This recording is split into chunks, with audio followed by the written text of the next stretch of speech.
Hey, what's going on, guys? Today we're going to be covering a little more from the making of the Revenge of the Sith book, and this one is a little bit dark. This comes from behind the scenes when George Lucas is instructing Hayden Christensen, who of course played Anakin Skywalker, just after he slaughtered the Younglings during Order 66 at the Jedi Temple.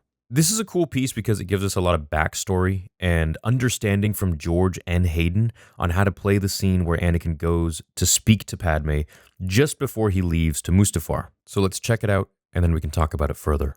On the set, Christensen and Lucas are discussing Anakin's temperament when he returns to Padme's apartment after slaughtering Jedi at the temple. Do you think there's more or less a sense of urgency? Christensen asks. You're full of adrenaline because, 1, you've spent the whole night killing people, and 2, the situation is not good. The Jedi Council has tried to overthrow the Republic, Lucas replies. That's news to everybody.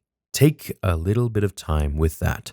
When you say, I will not betray the Republic, that's your rationalization, so you're very strong on that. Lucas then talks to Portman about Padme's thoughts. You're saying, this is not the guy I married. Speaking of Anakin's warning to Padme, George suggests, when you get to you need to distance yourself, I take that a little slower, so it's almost threatening. Hayden agrees. Yeah, and the slower you take it, the more threatening it becomes.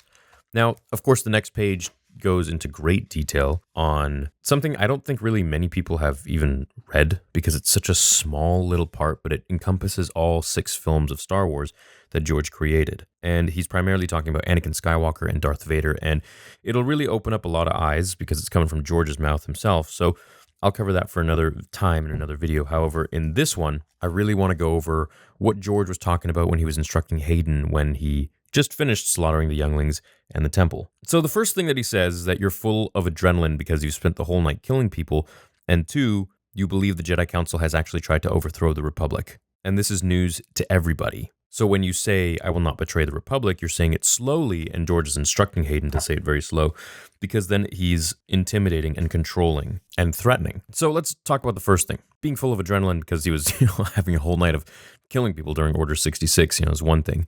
But also we need to kind of examine here, because for the longest time we really thought that Anakin was doing these things, not necessarily because he wanted to, but because he felt that it would give him the power that he needed to save Padme through the dark side. But also, what I learned here is that George really wanted Anakin to be full of adrenaline because he truly did feel that the Jedi were turning their back on the Republic and betraying them. So it wasn't really just like a, do what I'm telling you to do as Palpatine orders him so that you can unlock the power to save your wife. It's in tandem, Anakin truly feeling that the Jedi are evil and that they betrayed the Republic. And that's what he stands for, which later, of course, turned to the Empire. Soon after, not even that far away. I think this bit of insight in between Anakin executing Order 66 and then going to Mustafar, where he talks to Padme in the middle, is a nice little explanation from George, where we get to kind of see what Anakin was going through, or feel what he was supposed to be going through at this time. There's a ton of introspection here when it comes to Anakin and what he did, whereas a lot of people online just think that Anakin was a soulless and mindless killing machine, which, his actions weren't noble by any means. There were horrible things that he did. That being said, there was still a lot going on in his mind because he was extremely smart. This changes the scene for me because before reading this, I always felt that when Anakin went to speak with Padme before he went to Mustafar, he was almost kind of feeling bad or maybe trying to hide what he was doing or what he did. I didn't know that he was actually hopped up on so much adrenaline. And to me, that says that he's not like some cold-blooded killer like Palpatine, who probably wouldn't have any adrenaline released after, killing so many Jedi, because he's more of a sociopath.